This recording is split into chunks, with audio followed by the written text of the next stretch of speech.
Hello, good morning. So, another day, another vlog.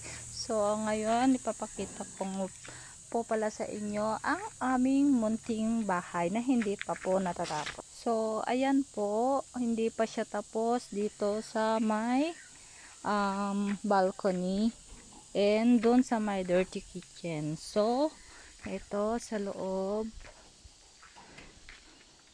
Pasok tayo dito sa loob. Ayan, so makalat na makalat guys, as you can see, pasensya na kasi hindi pa tapos nga. And of course, I have a small sari-sari store here. Ayan, na minik-minik.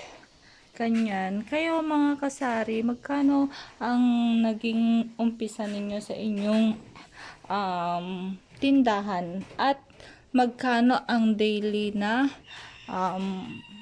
kuwan ninyo, benta. So, ayan po ang aming munting tindahan. At ito din po ang aming, ayan, fridge. Yan, may mga soft drinks. Ayan, iba't ibang klase ng soft drinks. Ayan, mga chichirya. So, ang location ko po is Bohol. So, which is very expensive ang mga materials and hindi po ganon kadali ang process ng pagpapatayo ng bahay. So, eto po pala yung room, ayan, yung bed, and then, ayan, may TV na. So, hindi pa siya tapos, hindi pa siya finished. And then, eto, i-discuss ko sa inyo kung ano nga ba yung mga first step bago ka nakapagpatayo ng bahay dito sa may bukol. So, first na ginawa po is pumunta sa ano to, ito nga po pala yung kailangan sa ito yung kailangan sa building permit. So, barangay clearance where the building will be constructed, tatlong copy, and then special power of attorney. So, in case authorized representative processing in the permit, or zoning clearance yung pangatlo. So, pumunta po tayo doon sa may zoning clearance para papakita yung location ng iyong pagpapatayuan ng bahay. And then, certified true copy land titles, lima na kopya ng titulo ng iyong lupa. And then, certified true copy tax declaration, 5 rin po na tax declaration na iyong binabayaran. And then after that, currently properly taxed. Yun, limang kopya na naman. And then after that, sketch plan. Ayan, ito na, pupunta na kayo sa mga assessors at magpapa-sketch na kayo ng plano. And then, ito, regular documents comply filled up building permit. So, pupunta po kayo after sa assessor. So, pupunta na po kayo sa may office of the building official. So, ito, ang binayaran namin dito is 530. Ito yung residential building constructed. Ito na yun. And then after that, kailangan mo rin ng architect. Dapat may architect ka. So, ayun, dati hindi mo kailangan ng mga ganito, building permit, hindi mo kailangan ng mga architectural permit, hindi na to kailangan dati. Pero ngayon, ang dami-dami na ring mga manang kailangan.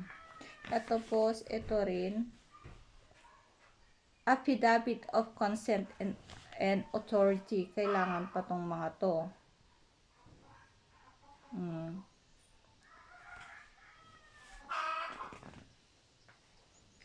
Tapos, kailangan din pala ng Certificate of Occupancy. Sobrang dami, no? First, Safety Evaluation Clearance. Ito yung mga gagastusin mo. Sobrang napakahirap magpatayo ng bahay. Sa dami ng gastusin. Oh. Kailangan mo pa ng Bureau of Fire Protection. Ito yung mga kailangan na bills of materials, details materials. So, kailangan mo din gumawa ng plano at ikukuan mo dito para ipasa mo doon sa my office. At kailangan mong magpa-sketch ng plano ng bahay mo. Yan. Kailangan na dapat dati-rati hindi mo na natin kailangan ng ganito, magpa-sketch pa ng mga plano, kailangan mo ng architect para sa iyong bahay, 'di ba? Ngayon sobrang makwan na hindi ka pwedeng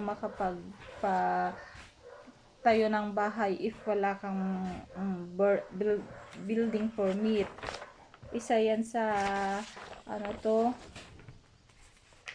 kwan nila. Ito yung mga bills of materials. So ang laki na ng gastos pero hindi pa natatapos ang bahay. So ayun, siguro magulo rin sa inyo. Hindi ko alam kung paano ko sasabihin kasi nga dati-rati sa amin, no, hindi ganito magpapatayo ka lang ng bahay, okay na, wala nang, hindi mo na kailangan po kumuha sa assessor para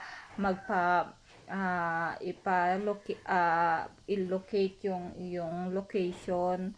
So maganda na rin ano, para at least makita mo kung may problema ba sa lupa or wala. Yun din ang advantage para iwas gastos din. So, ayun nga, kailangan mo, pagkatapos mo doon, kailangan mo rin kumuha ng architect para sa iyong bahay. Ayan, plano ng iyong bahay.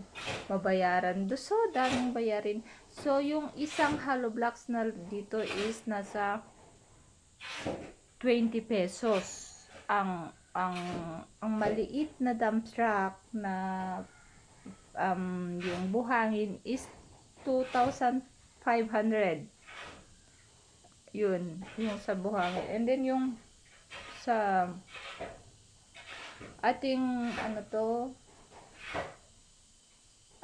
yung yero is nasa 1,000, 1,000 mahigit, I think 1,500 or more than like that. At saka yung marami, mataas yung mga bilihin dito sa Bohol. It's a gold price, kumbaga. So yun lang po ang aking ibibigay sa inyong detalye ngayon. Sana ay magustuhan ninyo ang aking simple at magulong vlog for today. Thank you and God bless.